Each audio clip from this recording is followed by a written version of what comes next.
So I'll start just taking things a little bit slower and just talking about sort of how we've progressed through the course so far. So we started off with combinational logic, and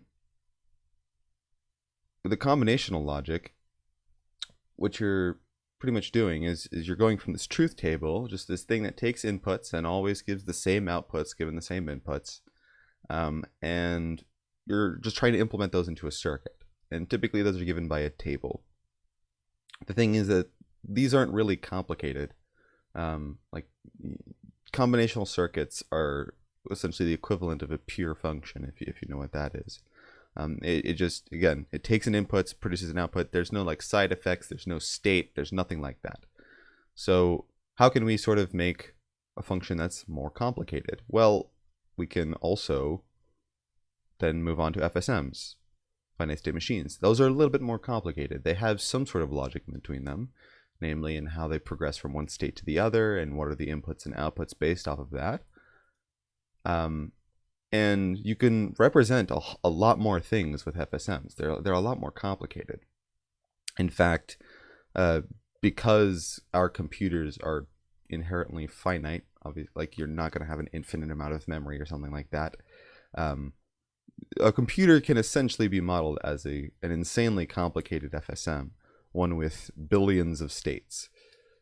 So obviously it's impractical to try to model a modern computer or even like a really basic computer in terms of an FSM. It just becomes really, really cumbersome and it doesn't really make any sense to. However, we can learn something from how we converted an FSM into a circuit. This is where the process becomes less math and more engineering. It's not a matter of doing this really rigorous process to go from either a truth table or an FSM to a circuit. It's more about what have we learned so far and how can we put that together to make something that resembles a computer. And so if you remember from an FSM, the way that they essentially work is that you have some sort of logic, whatever this is. It contains, some inputs, some outputs, and then we have our state, or really, I should say that's the next state. Right, and then we have the current state we're going to pass in here.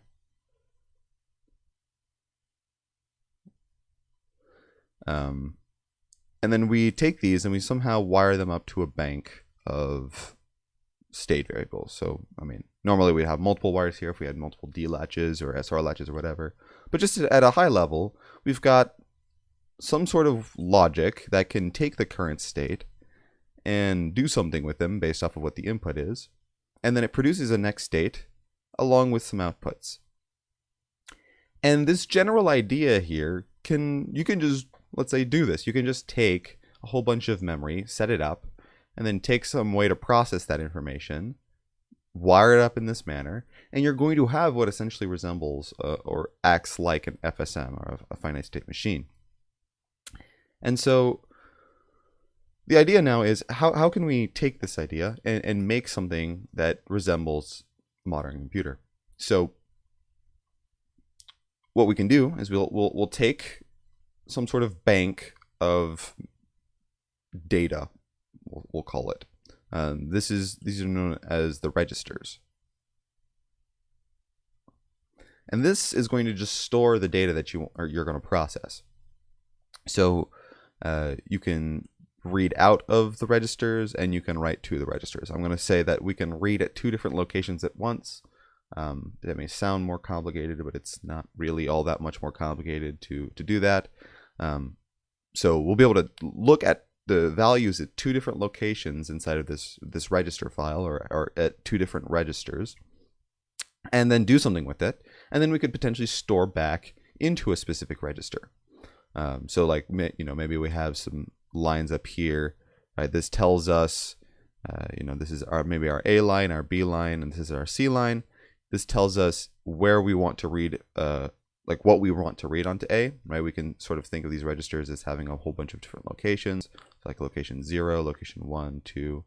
Typically these registers have names, but really you can just address them by location. So, you know, if I want to take whatever's in location 0 and output it onto this A line here, I'm just going to pass in a 0 into this line here, and that'll select the value, the data in location 0 and output it onto A.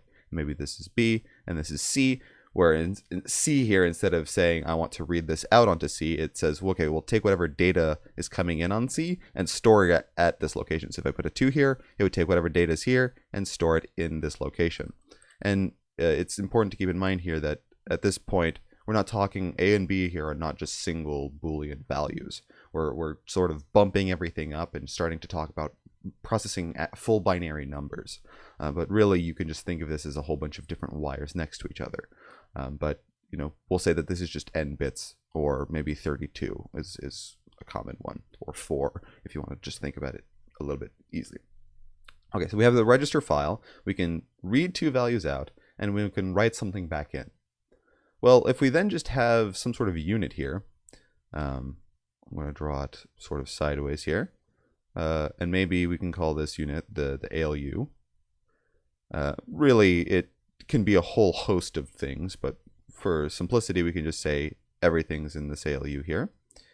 We can then take these values, these A and B values, and pass them in to the ALU somehow, along with a function. And this function, you know, again, this is maybe like m inputs, I don't know, 2, 3, 4, depending on how many different functions your ALU can perform. Your function line will be a different size, and you'll be able to choose what you want to do with the information from A and B. Then you can take the output and then just write it back into a register. And this is essentially what a computer is. Every single modern computer is essentially based off of this model. You have a bank of data that you want to do some processing on. You can then take 2 of those values, process them together using some sort of operation, and then store that result back. And every single program that you've ever written essentially compiles or ends up running in this manner. It takes 2 values, does something to those 2 values, and stores them again. And then you can take another 2 values. You can maybe reuse that one and keep processing it, or do something like that. Every single thing essentially boils down to this single loop here. Obviously, in modern computers, it's far more complicated, and there's a lot more features. It can do a lot more things, but essentially, this is what's going on. So now, let's see here.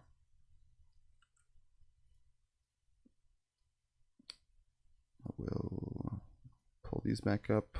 I'm going to go ahead and clear that. Oh, actually, before I do that, any questions on this? Just the sort of high-level concept of why we're at this point.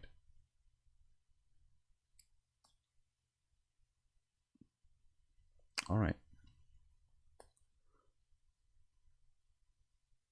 So now we can start taking a look at the actual architecture, at least the horizontal architecture. So if we look at this picture right here, we can see that these right here are the registers. They've just been broken apart so that you have the individual names. Makes it a little bit easier to understand or see what's going on. But you have this C input here that allows you to write somewhere, and you have this A and B bus here which allow you to read something. Ignoring like the A latch and B latch and MAR, MBR, right? If you just ignore this stuff for now, you can see that the A comes in, goes through the ALU, out of the ALU, into C, and B comes out of the registers, into the ALU, out of the ALU, and back here. And so this is exactly what I just showed. It's a bunch of locations in memory that allow us to store information and read information from it, and then process that information using the ALU. This extra stuff here is used for interaction with the main memory, because we need, this is 16 locations, right? I'm sure you've done any sort of program where you've used more than 16 variables. And even all of these variables aren't necessarily going to be available to you. All these registers wouldn't be available to you if you were programming. So you obviously need to be able to interact with a much larger portion of memory. But it's important just for now to understand how the main core works. It's just a bunch of registers which are predefined, right? This is the A register, B register, You can't somehow make new registers.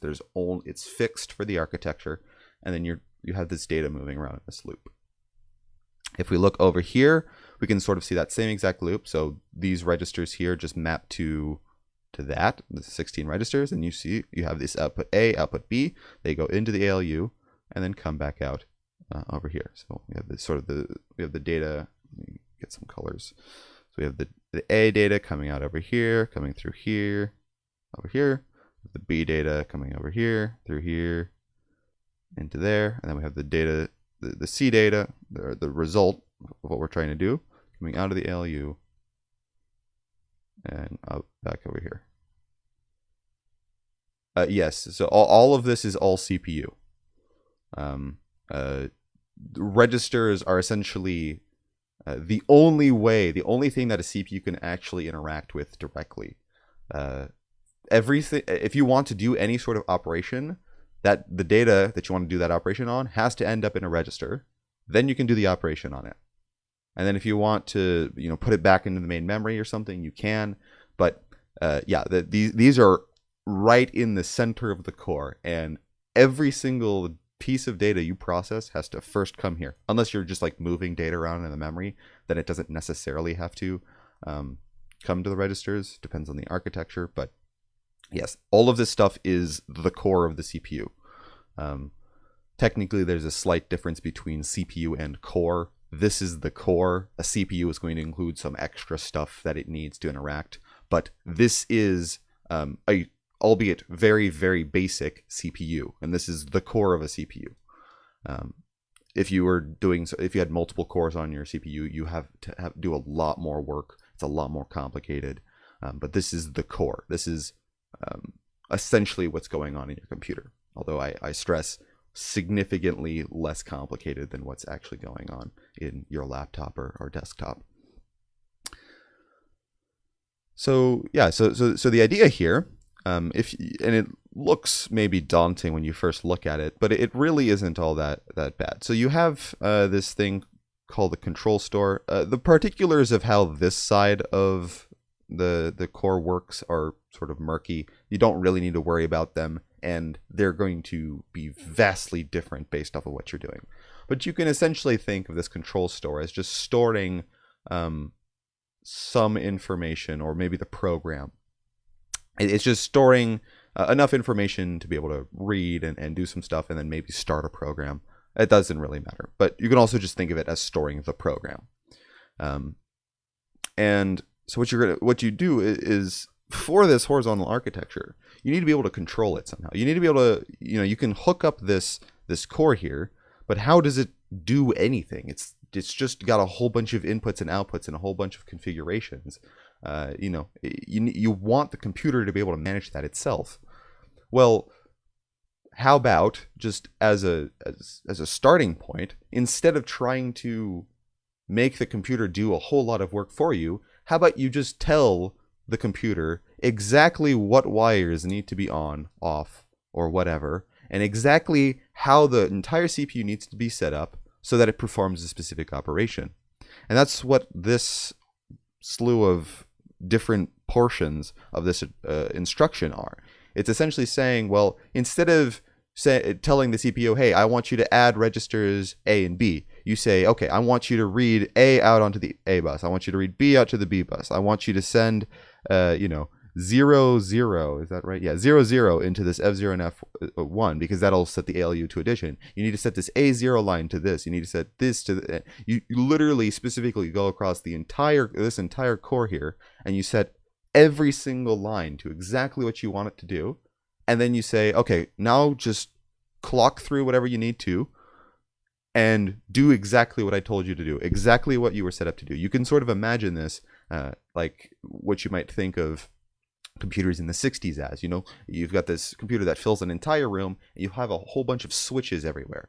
And what you have to do is, when you want to run an instruction, you go to every single switch, you set everything perfectly, and then you press a button that says execute, and then it executes that instruction. And then to do the next instruction, you have to go back and flip through. Obviously, that was horribly slow to do. And then it evolved to doing punch cards, and then you have assembly, and then higher level programming languages. But at the beginning, that's essentially what you have. You build this sort of core, and then you just let the user control every single switch. This is a level above that. Instead of controlling every single switch, you just say, I'm going to put all the information I need into this thing I call an instruction, and then I can just give that instruction to the CPU and tell it to execute it, and then it'll just run it. It'll pass these values in every single place that it needs to. You can see these wires going absolutely everywhere. And then it just runs through the clock cycles. Here you can see that there's multiple sub-cycles, and that's just so that things happen in a specific order, because they sort of need to happen in a specific order. Otherwise, it's not going to work. But yeah, that's the main idea here is you're just telling, you're setting essentially all the settings to exactly what you want, and then just executing. So the idea now is, let's say I want to perform some sort of operation. I want to run some sort of program. How can I set up all of these values here so that the computer executes that instruction, right? We've sort of, with the horizontal architecture, and you'll learn more about the vertical architecture tomorrow, and I'll talk about that on Thursday. But with a horizontal, it sort of is complicated. You say, I want to do this. How can I make this CPU do that? So we can go ahead and start taking a look at an example. So let's say we're just trying to do something like A equals B plus C. Something super, super basic, right? And what I mean here is register A equals register B plus register C. Whenever we're looking at these instructions, it's just going to be in register format, right? You don't have variables at this level. Variables are only a concept that exists in programming languages. Programming languages like C or C++ that do compile down to architecture, eventually what they do is they take all of your variables and translate them to memory locations and registers. So their variables don't exist at this level, and you're pretty much never going to encounter a variable when we're talking about architecture or any of the labs that might deal with architecture. So yeah, so we want to do this, right? So how can we figure this out? The first step is to essentially look at this diagram here and figure out how the data needs to flow through it. If you don't understand how the data flows through it, you're not going to be able to set everything up like it needs to be set up. So, and working backwards here, at least initially, might be easier. You can see here that all these arrows sort of have a direction, and that is the direction that the data moves in. So you sort of have to follow that when you're trying to figure out how the data needs to be processed. So I'm going to start backwards. I'm going to say, okay, I want to end up in A. Well, the only way that you can ever put something into A, you can see here by this arrow, is by putting it onto the C bus. So my data is going to have come from over here. So I'll sort of start backtracking. Well, the data could have come from up here, but not really, because there's no source of information, on this bus here. So the data had to have come from over here, and it's just going to keep from over here. It can't come from over here because you see the data is coming into here. It's not coming out of the MBR. If it's going into something, it's got that little arrow on the end. If it's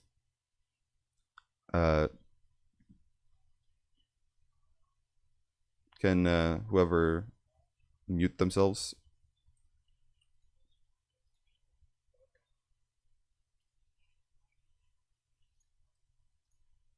Sorry about that.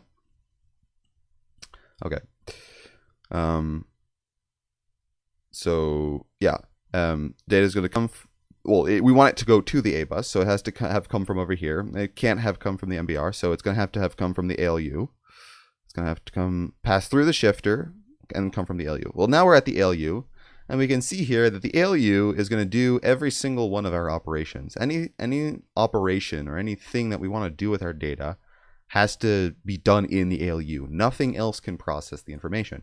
So, if you want to do A plus B, it's got to be that addition has to happen in the ALU. If you want to do shifting, well, that happens in the shifter, but you can sort of just think of this ALU and shifter as the main computational unit inside of the CPU. Literally anything, and we'll see as we get into more complicated instructions how this data has to be processed. Okay, well, now we have the two pieces of data here. So we can think of having set this ALU here to doing addition. So now we want to pass in A, B, and C into this. So B would have to have come from over here, let's say. So now we have a multiplexer here. So we actually have two different inputs. We have something coming from the MBR and something coming from the A latch. Well, if we want to pass in B here, well, it has to have come from B. So it's not going to come from the MBR. So it's going to have passed over here, and then come from up here, and then over here. So the data B has to start here, come onto the A bus, pass through here into the ALU. So then we need the information for C. So we can sort of see that going forwards. It'll have to come out here, come onto the B bus, and over here. And I'm coloring the different buses a different color because there can only ever be one thing on a bus at a time. Whenever you send data out onto a bus, it saturates the entire bus, and every single place on the bus would get lit up with that information. So if we think of the information in C as blue, the data is actually going to come all the way up here. It's going to come all the way over here. But I'm not going to write any of that because that's just going to get confusing. Just write what you need the data to actually do. So we want the data, let's see. This A and B here are A, B, and C from this are the registers. They have absolutely nothing to do with the C bus, A bus, and B bus. In this case, yeah, technically C could use the A bus and B could use the B bus, but you really want to try to keep this in the same order. This is more of like trying to think of as a compiler. Is if someone gives you a program and tells you to translate it, you don't want to take some liberties and just start swapping things around. You want to generally keep it exactly in the same order that they put it in, because otherwise that might screw something up. With addition, you're probably safe, but for the most part, you don't want to change the order of things. So we can see here that the instruction is A plus B. So we want to put this onto the A bus and this onto the B bus, because we want to do A plus B, and we want B corresponds to the A bus and C corresponds to that B bus. It's just, maintain what you're given.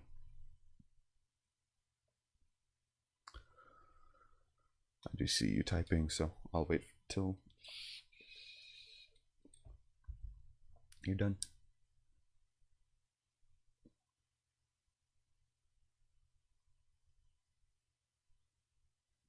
Yeah. So this instruction key here, A plus B means whatever's on the A bus, or really it means whatever's in the A latch. That's even wrong. A plus B says this is the A input of the ALU and this is the B input of the ALU. So it's whatever this, A plus B means whatever this is plus whatever this is. A and B means whatever this is and whatever this is. A means you just take whatever's on this side and you pass it through. Yeah. For B, this B input is always going to come from the B bus, but this A input can come from the A bus or it can come from the MBR. So there's that little distinction, but that's really what it means, is you have the A input of the ALU is on the left and the B input's on the right. Okay, and yeah, so this is how the data needs to flow, right? We're not doing anything else in our program, our really, really basic program. And so this is all our data needs to do. Well, now we can start figuring out what each of the values needs to be in order for this to happen. So AMUX, we can just start. So if you were to like come across the CPU, I don't know, this is the 60s or something, and you go to the store and you buy this CPU here, and this is how you have to program it, and it's super, super tedious. You'd have a big manual that tells you exactly what to do. This is sort of like a shorthand for the manual. This page right here, it's essentially a shorthand. So you're not going to necessarily know exactly how everything's supposed to work just from this picture. But the idea is just you'll learn like from the lecture or from me right now how everything needs to be set up. So for the AMUX portion here, you can see it's 1 bit. And the AMUX input corresponds to this input right here, this A0 input right here. And what it says is if it's 0, what it's going to do is it's going to take the data from the A bus and pass it through. And if it's 1, it's going to take the data from the MBR and pass it through. Whatever's in the MBR, it'll just constantly output here and take that output and pass it through the AMUX.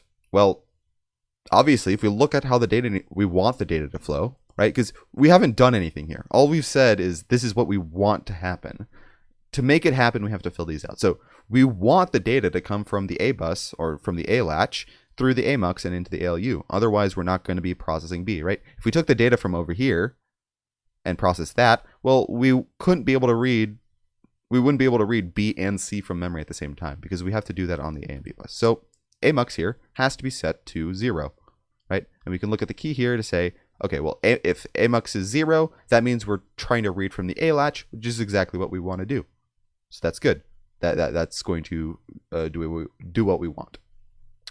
Condition, we can worry about a little bit later, but the idea here is a program is either going to execute sequentially or not sequentially. At this level, and pretty much for the entire rest of the class, same thing with variables. There's no variables. There's no if statements. There's no for loops. There's no while loops. None of that exists yet. And even in modern hardware, those things don't exist. Those are programming language constructs that are built on top of this. So any sort of if statement, for loop, whatever you want that you would want to program on this thing, you have to figure out a way to do. And a lot of that is going to boil down to this condition. And what it says is a program essentially at this level is you just have a whole bunch of instructions, right? And an instruction is this. So you'd have all of these values, and then you'd have another set of these values, and that would just keep going. And I might call this my program. And the way that the program will run by default, or at least it really will look at the condition, is you'll run this instruction, then you'll run this one, then you'll run this one, and you'll just keep going down in the memory, and you'll just keep executing. Just however many, I mean, it'll just keep going until it runs out of memory, in theory, unless there's something else that stops it. But the only thing that can prevent it from just doing that sequential execution is that if it hits one of these conditions, and really, you would see that no jump. That's what it means. The no jump just means just keep going on. Just keep executing the next instruction. But if it has one of these jump if, that's the only sort of if statement you have is if, let's say, the output of the previous or the output of the current operation is 0, then instead of going to the next one, right, go back a whole bunch, right? And then you keep executing down and then keep going back. And you can see here that if you're doing that, you have sort of looping. Or you can have an if statement by saying, okay, well here, if something is true, then jump a bunch of instructions, right? Don't do all of this stuff. And that's how you can sort of do if statements. You'll learn more about that in some of the future labs. But the condition here is essentially going to tell you how you're flowing through the program. And so the default, unless you have something else that's telling you to go somewhere, unless you see like an if something go to, or just a go-to statement in general, you want to do no jump always, because you want it to just execute the next instruction. You want to let the program keep chugging along and not just jump to some random location. So you can never put a don't care in this position here, because that would mean you essentially don't care what the next line of your program is getting run, which obviously doesn't really make any sense. Okay, so the ALU portion, that's just going to tell us what function we're performing. Well, we already decided that we want this thing to do addition, and addition corresponds to 0, so we'll set ALU to 0. And just to note, this is a 2-bit number, so really in this condition, there would be 0, 0, but we don't really care about writing this out in binary. That's a relatively trivial thing to do once you actually figure out what the values need to be. So we just would write the number. So like here, if it was a jump always or just a normal go to, we would put just a 3 here, not a 1, 1. Just for simplicity's sake. Shift. Well, shift, you can either not shift the number. You can shift right 1 bit. You can shift left 1 bit. Or 3 isn't an option. Never put 3 here. It's not used, right? It's not that that's not saying that the shifter won't be used. The shifter has to be used, right? You can see by the way that this picture is shown is the data has to go through the shifter. There's no options. You can't somehow skip it. So no, not used here means don't pass in a 3 in the shifter. Never put a 3 there. That's invalid. So those are your 3 options. And shifting, if you aren't aware, so obviously no shift is just do nothing. if you have a left shift, that's going to take every single bit and move it one to the left. So we have this 0, it's going to come over here. This 1 is going to come over here. This 0 is going to come over here. And then a 0 is going to get shifted as the extra bit. And then a right shift is going to do the opposite. It's going to shift everything to the right. So it's going to take this 1, put it over here. Take the 0, put it over here. This 1, put it over here. And then it's going to take a 0 and put it at the starting position. So it might not be entirely clear how shifting is useful, but essentially it was initially used to program like multiplication much more efficiently than you might naively try to do it. So I mean, here obviously we want to just take a plus b and pass it through the shifter without modification, and in order to not modify it, we're going to do no shift. We don't want it to change anything. For MBR and MAR, it's a little bit is it used is actually incorrect. Is it being written to? For read, write, and enable C, it is sort of is it being used, but I think this gets confusing. It's for the MBR and MAR, and this will become a little bit more clear as you actually get instructions that have MBR and MAR in them. But you only want to set either of these to 1 when you have data that's going to be coming in here, in which case you want to set MBR to 1, or you have data coming in here, in which case you would want to set MAR to 1, because you would want to take that data and actually put it in the MBR. Otherwise, it's not going to actually write anything. So these are also both going to be 0 because we don't want to do anything there. We want to just leave them alone, leave them as is. Read and write, very, very easy. The only time you're ever going to put a 1 here is if they actually literally appear in the instruction. And this read and write here does not correspond to reading or writing into the registers. That's not really referred to as reading and writing. Read and write here, they refer to reading and writing from the main memory, which is an entire different process. And that actually uses the MBR and MAR to actually do, but I can get into that later. So the read and write here are just going to both be 0 because we're not reading or writing. Enable C. Enable C, really, you want to ask yourself, am I writing something back to a register? Right? Do I want to take whatever data is coming here on the C bus and put it somewhere? Well, the answer is yes, right? We want to store that information back into the register A. Right? Once we've added B plus C, we want to put that information to A. So enable C here is going to have to be 1. C, you want to ask yourself, okay, what register am I writing to, or do I want to write to, right? What register do I want this data to go to on the C bus? Well, you don't want to just put the register name because that doesn't really, the CPU doesn't really know what the names of the registers are. We gave them names so that it's easy to talk about. But what the computer does understand is what these numbers are on the side, right? This is the register number that I was talking about earlier. So here C is going to be 12 because, or sorry, not 12, 10, right? Because here we want it to store to register A, which is register number 10. So we'll put a 10 here. B, we want to look at what we were trying to put onto the B bus. That's register C, which is register number 12. So B is going to be 12. And then A is whatever's on the A bus, which we are putting register B, which is register 11. And then adder, this is the address portion. Here, the only time you would ever have an address is if you have a go to something, right? That something here is the address. And that would go right here. But in this case, we don't have one. And so we're not going to put 0, though. We're actually going to put don't care. And this isn't necessarily because the instruction would have a bunch of don't cares there. Really, if you were programming the computer, you would just have to set that to something. But, you can just treat that as saying, maybe you're running a whole bunch of different instructions on this like computer with a whole bunch of switches. And then when you get to this instruction, you can just ignore what the address input is. If there was something there already, you can just leave it, right? It's less work than to actually change it to 0 or something. But you can set this to don't care because the condition is 0, right? The condition is no jump, which means it's going to ignore the address anyways because it doesn't need to know where it's going, right? It knows it's just going to do the next instruction. And we're done.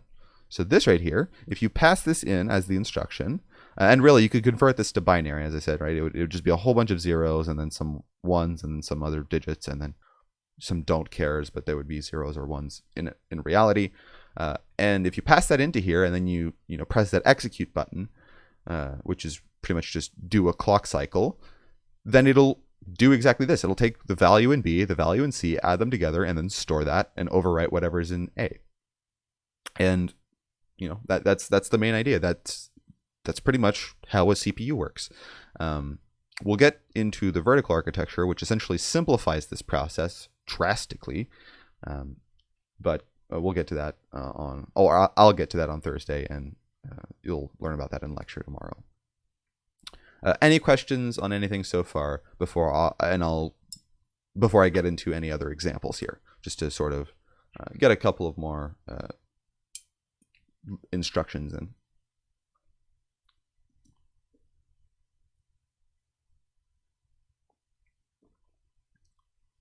Also, if you did not see, on the useful videos page, or whatever I called it, on the lab canvas, there's links to other videos where I just literally go through examples of problems. I do some on the vertical architecture, which you can obviously skip, but there's some more complicated ones on the horizontal if you want to look at those. All right, I'll go ahead and just go through another little example here. So let's say, what do I want to do here? I'll go ahead and talk a little bit about how the memory works, and then look at an instruction for that.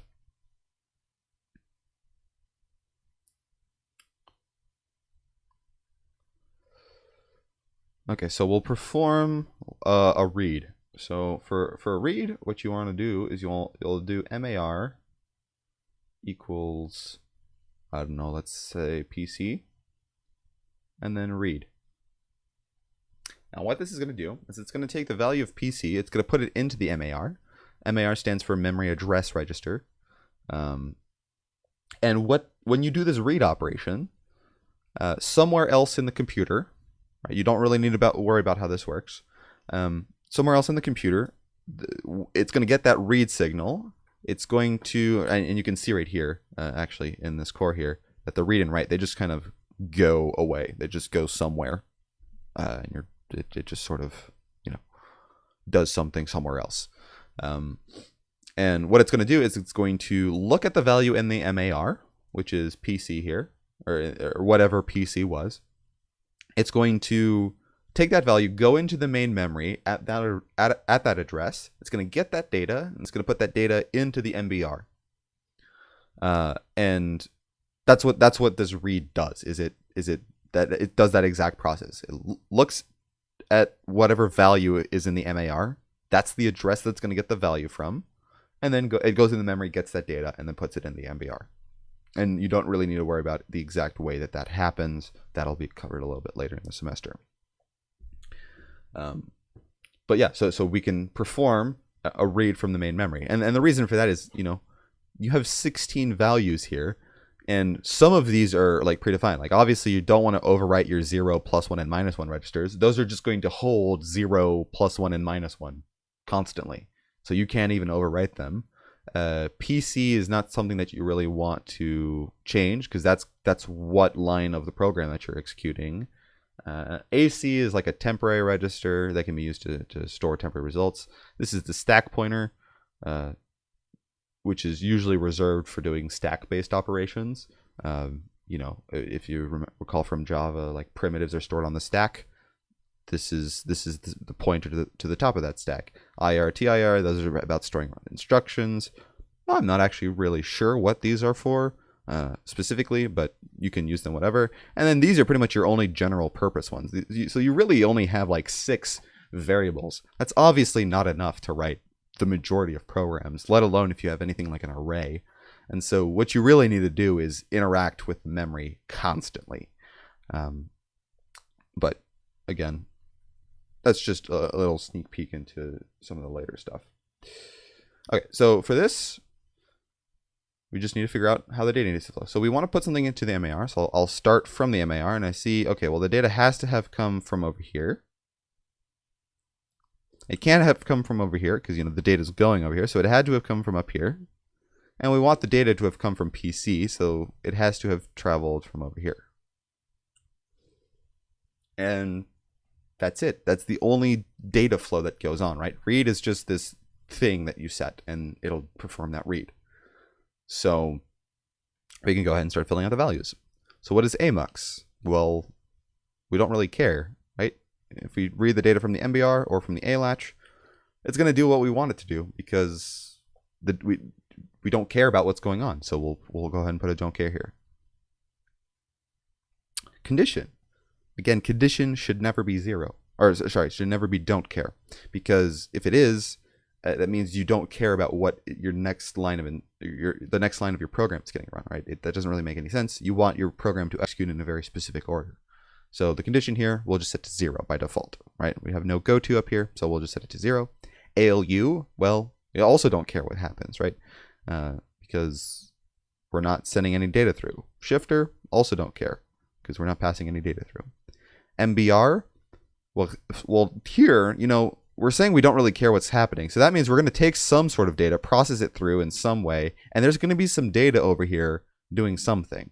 We can't prevent that, but we can prevent that data from getting written to the MBR.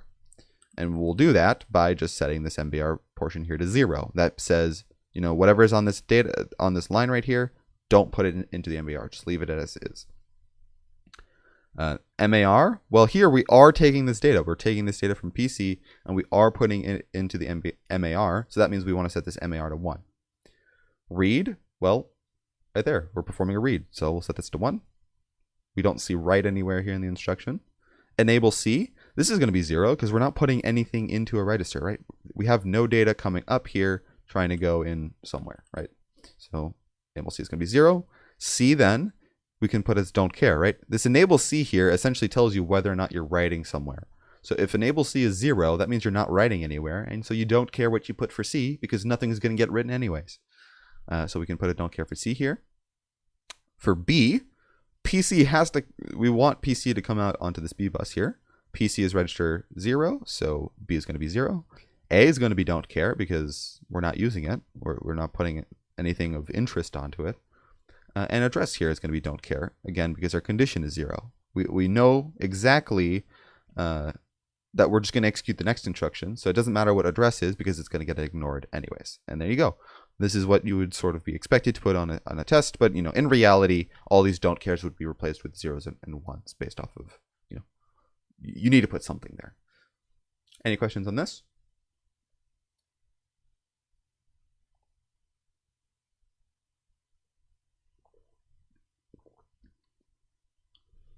All right, let's see, what time is it? 9:30. Okay. I'll do one more. I'll go ahead and do a write, just to sort of show that process, and then I'll talk about what an ALU is and a little bit more about what needs to go on in the lab.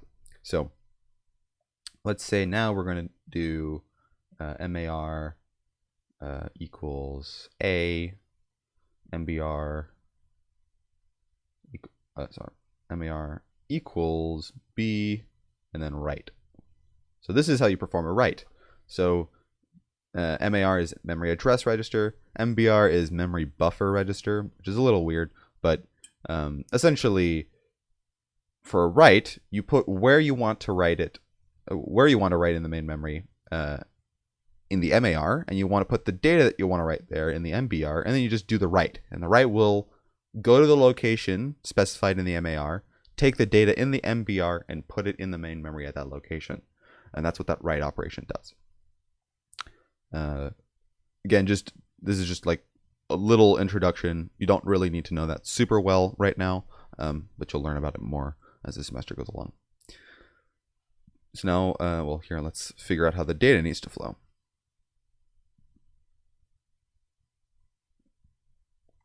To erase this as well. Okay. So here we want MAR to be A, so we'll go ahead and start from the MAR. And as we saw before, if we want to put something into the MAR, it has to have come from the B bus. There's no way to go from the A bus into the MAR. So that's something that you want to keep in mind there. And you can see that like right here, this B bus just kind of passes underneath all of this stuff. So that's how we want this thing, the data for this to pass. Well, now we can focus on this now. So we want MBR to equal to B. So the only way to write something to the MBR is to come from down here, have come from over here, have passed through the ALU. Keep in mind now that we're passing A onto the B bus. And so there is some information coming in here. So if we want to pass in B here, that B is going to have come from over here, from up here, coming from up here, and then finally from B. So it has to take this big route through the ALU and up over here. And you might ask, well, what about what operation would this ALU do? And we can get to that. But the simple answer is operation number 2. We'll just take A and it'll completely ignore this B input. And then we have the write, which, it has nothing to do with how the data flows. So this is how the data, we want the data to flow. So now, we need to set everything. So A mux, well, the data is coming from the A latch here, right? It's coming from the A bus through the A mux. So we want to set this A mux to 0. Condition, we have no conditions here, so the default is 0.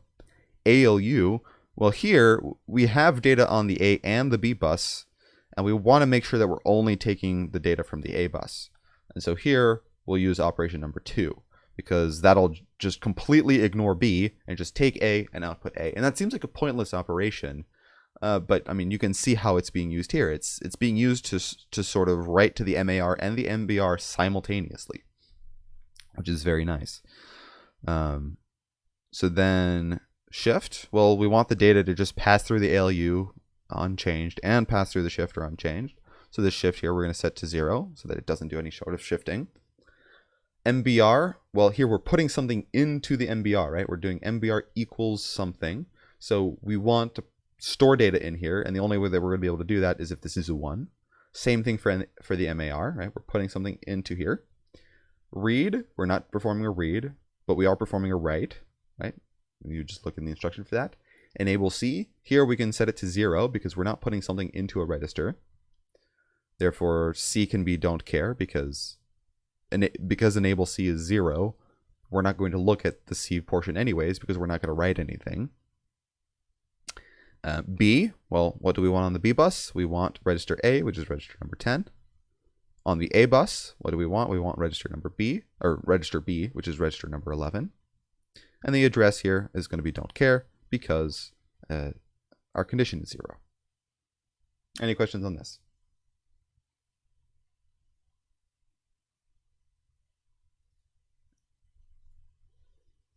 And just to show it really briefly to see what it would look like, let's say on top of this instruction I also had so someone asked, what does this instruction do? This instruction is performing a write to the main memory. So it says, this is where I want you to put it, and this is the data that I want you to write. Right, whatever's in the MAR is where you want to put it. Whatever's in the MBR is what you want to write. And so you can essentially think of the main memory as just a massive register bank, right? It's got a whole bunch of locations. And here the location is just referred to by a number. So let's say I have, location 1028. No, 1024. Yeah. And then, I don't know. So what I would do is if I want to write, let's say the number 32 here, let's ignore for a moment how this is done, right? So what I would do is in the MAR, I would put the number 1024, and in the MBR, I would put the number 32, and I would say write. And what it's going to do is it's going to look here, it's going to go to this location, and it's going to put the 32 in that location. Read does sort of the opposite. You just pass it MAR, pass it some data into the MAR, and you say read. So it'll look at this location here, go to the main memory, see what the value is, take this value, and then put it into the MBR. And so that it's a really, really simple interface between a massive bank of information. But that's the point. Is essentially it's a really, really easy way to extend the amount of information that you can have, the amount of data that you can have, without having to make your instructions incredibly complicated, right? Because here, this C, B, and A portions are already taking up 12 bits of your instruction just to specify where you want to write to. If you want to up this up to like 32 different registers, then each of these would have to be 5 bits, and you can see it gets larger and larger and gets out of hand, and then you have no more space left for any of your other instructions, or sorry, any of the other information that you need for your instructions. Does that clarify? Does that answer your question?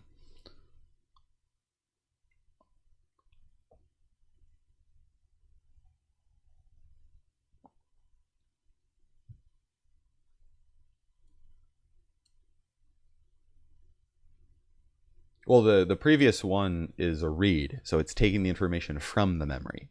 This is a write. It's putting information into the memory. Again, you don't need to worry about this too much right now.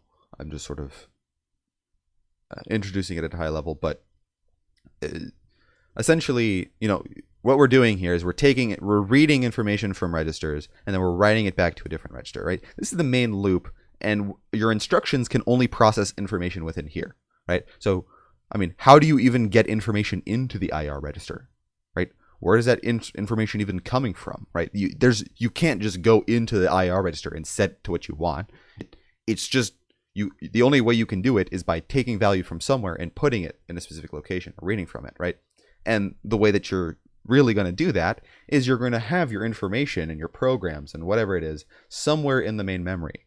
And then you'll have to do just the painstaking process of reading in values one by one into the main core to do processing, which is why things like memory accessing, arrays, are actually incredibly slow in comparison to a lot of operations, which you might not expect, but from a computational perspective, it takes a long time to do memory transactions. And so that's why it does have this sort of interface. But yeah, it's essentially, this is not enough to do anything useful, so we need to extend everything, and this is how we extend it. We'll just have our MAR and MBR. We can specify a location if we want to get the data from that. That's just a read.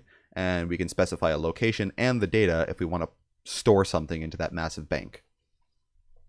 Right? And essentially, if you're programming and you sort of compile your program, maybe your variable x will just translate to memory location 1024. So now if you want to read the data from your variable x, what you have to do is you have to look at location 1024 in the main memory, get that information, bring it into your core, then you can do your processing. And now once you're done, you have to put it back into the main memory. And that's pretty much how variables get translated, is they end up as memory locations, although there are exceptions to that. So this is essentially how you will write any sort of program, is it needs to be able to interact with the main memory. Okay, sounds good. I did see someone else typing something, but that might have been a question. If it is, go ahead and ask. Otherwise, I'm going to just quickly cover and say, well, what if we add a goto instruction onto this instruction here? Just so that I can show you what that looks like. So let's say this instruction on the end here, I'll write below. Let's say it also had if n go to, I don't know, 49. I don't know. So what we would do here is now we have an if n go to or something like that. So what we want to do is jump if n equals 1. And what that means is if this ALU here, if this n output of the ALU, and you'll learn more about what this is in the lab, because you're actually going to be making this ALU here.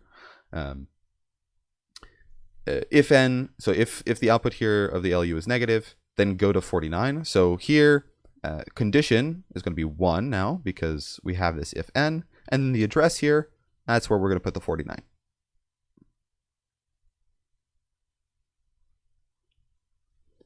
All right, any questions on horizontal architecture stuff before I go ahead and move on to just talking about the ALU? And as I said before, there's already videos posted on YouTube about the horizontal architecture stuff. It's not really important for the lab that you understand the horizontal stuff, just ALUs, but it's still important for you to understand this for the lecture. All right, well, it seems like we should be able to just talk about the ALU. So one thing that's a little bit different now is, we're getting into this more sort of engineering kind of realm because this is really at the higher levels of designing computers. It just gets to the point where you're sort of almost going based off of like intuition. You're just putting together a circuit based off of what would work, instead of building a truth table, because you don't want to make a truth table with like, I don't know, 128 different columns. That would just be insane. So an ALU isn't one specific circuit. Like a two variable mux, you can give the truth table for a two variable mux, right? And that's the only valid definition for a two variable mux, because that's how everyone agrees it's defined. An AND gate, it has a truth table. An adder, it has a truth table, right? You can't change that. An ALU, however, is just describing a broad class of circuits. And essentially what an ALU is, and I sort of explained it earlier, but it's just going to take in some amount of inputs, and for this course we'll just say 2 to make it easy, and it's just going to do some operation on them. So we'll have an A input, we'll have a B input, and then we'll have a Q output. And again, this is like a 4-bit input, maybe a 4-bit input and a 4-bit output. For the lab, that's what it'll be. And then you'll have some amount of inputs. I'll write them out separately. Maybe you have inputs that we'll call F2, F1, F0. And then based off of what you pass in here, it'll do something different with A and B. And so you can describe what the behavior here would be by a table. So maybe I have F2, F1, and F0. And I can specify what Q would be. So let's say if they're all 0, we'll do A plus B. If it's 0, 0, 1, we'll do A, bitwise and B. And here we can't just do normal and. Normal and doesn't exist. It's specifically bitwise and. So like if we have 2 binary numbers, that works fine. So let's say I had these 2 numbers and I was doing bitwise and. Well, all you're going to do is for every pair of bits, you're going to just do and. So 0 and 0 is 0, 1 and 1 is 1, 0 and 1 is 0, 1 and 0 is 0. So that's bitwise and. And that's what that and operation on the ALU is doing. It's actually bitwise and. So that's just something to keep in mind. And you can represent that symbolically with an ampersand, a single ampersand, not a double. Or we could also have 0, 1, 0. Maybe that's doing A minus B. Maybe 0, 1, 1. That's doing A times B. It doesn't really matter what the operations are. But the idea is you take in some inputs and you take in another set of Boolean inputs that tell you what function to perform. And that's essentially the way that you're going to select what you want to do. As opposed to, you don't want to just pass your A and B into an adder every single time, right? You want to be able to do different operations, and this ALU is going to allow you to select between the different types of operations that you have. You could also maybe just have A. So like with the ALU from the horizontal, it's just going to take the value of A and pass it straight through to Q. Whether or not that's useful is dependent on how the architecture is structured and how it would be used. So that's essentially what you're going to be making in this lab. You're going to be making a 4-bit ALU. It's not going to have this extra column here. And the functions are going to be exactly the same as the one on the horizontal architecture. So it'll be exactly this table here. And you're initially going to just make a 1-bit one. So it'll just take a single bit A and a single bit B, and it'll do any of these things, right? You'll somehow have to make a circuit that does that. And it'll output just a single bit Q. You'll also need to, because you want to be able to do addition here, again, this is not OR. If you want to do bitwise OR, you can represent that by a single vertical bar. And that's how it would be represented if you do see it. Plus, at this point, means addition. And star would mean multiplication, but we don't really talk too much about multipliers. So here you would have a C out and a CN, right? Because if we want this to do addition, we're going to have those. And if we have multiple bits, we're going to have to chain them together. And then you'd also have your F1 and F0 input. So here it's just 2 bits. So if you'd pass in 0, 0, then it'll just act like a normal adder. So however you did the adder in the previous lab, that's essentially how it would work. You'd have to wire up your Couts and Cins like you did in the other lab, but that's not too much of a problem. Then you have 0, 1. That's going to do bitwise AND. So for that, you're essentially you want this thing to act like an AND gate. So it's going to take this A input and B input and then just pass them into an AND gate, right? But you somehow need to be able to toggle between the different functions. And that's essentially the main point, the main part of this lab. If you have 1, 0, that's just going to take this A input and pass it straight to Q. And if it's 1, 1, then it'll take A, pass it through a NOT gate, and then pass it to Q. And that's essentially it, right? You just have a whole bunch of different functions, and now you're going to want to be able to choose what function that you're doing based off of this. But I stress that this is not the only set of operations that an ALU is going to do, right? An ALU can have more operations. It could even have less. I mean, technically, if you have an ALU that can perform addition and then NAND, if you can do these two operations here, you can essentially do anything. It's you'd have to. It's really complicated. To do multiplication or anything more complex, you'd have to do a whole bunch of operations, and your computer might be super slow. But as long as it's got these two operations or some ability to do that, it can actually pretty much do anything. And here we can see it can do addition, it can do AND, and it can do NOT, so it can do NAND. And yeah, this computer, although it's very basic, can actually do, like the horizontal architecture, I mean, it can actually do pretty much anything you might be able to do on a normal computer, with the exception of a couple of things, but higher level and less important things. Any questions on ALUs? And feel free to ask, because the whole lab is on ALUs.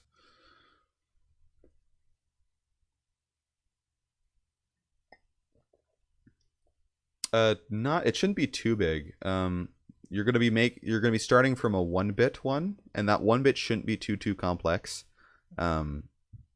You're allowed to use like the adder component from Circuitverse. Pretty much allowed to use anything. The only thing you're not allowed to use is the ALU component that it has, mostly because it doesn't have the correct functions. But yeah, so you'll make a 1-bit one, and then you'll just put 4 of those together, connected. Like it'll be a little bit more complicated than the adder, like the 4-bit adder, but not much more complicated. Like the 4-bit ALU will look something like the 4-bit adder, with a couple of more other things. So another thing that you're going to be doing is once you create this 1-bit ALU, you'll combine them together to create a 4-bit ALU, and you'll also have to implement N and Z, and that's explained a bit further. But essentially, N here is just if this binary number Q here is negative, then this N here should be a 1. If otherwise, it'll just be 0. And if this output here is 0, is the number 0, then Z should be 1. And otherwise, it'll just be 0. So these should never both be 1, because a number can't be negative and 0 at the same time. So, and the instructions of the labs hopefully clarify this a little bit more. But yeah, that's pretty much it for